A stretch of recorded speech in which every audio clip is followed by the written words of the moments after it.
Thank you for listening to PoliticalStorm.com. I'm John Small. As we take a look at this next week, we've got Oregon for Donald Trump. I guess he's the last one in the race, but he can't officially be called the candidate until he gets the delegates that he needs. So let's take a look at those numbers right now.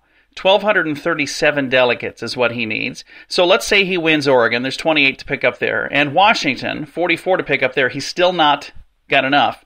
So the Republican race is going to stretch out until June 7th. Which is an interesting day because that's also when the Democrat race could potentially end.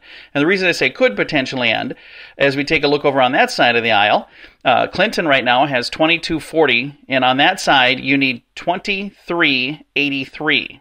So she's still 143 delegates short.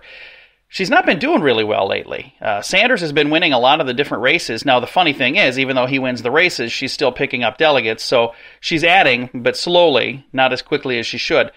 Sanders has 1,473 delegates right now. He still needs 910, but the problem is there's only 830 delegates left out there.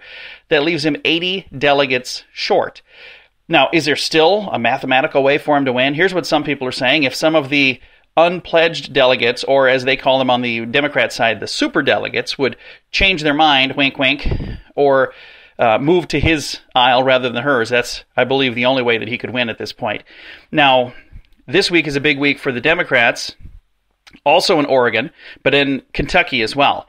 There's 55 delegates up for grabs in Kentucky, 61 up for grabs in Oregon.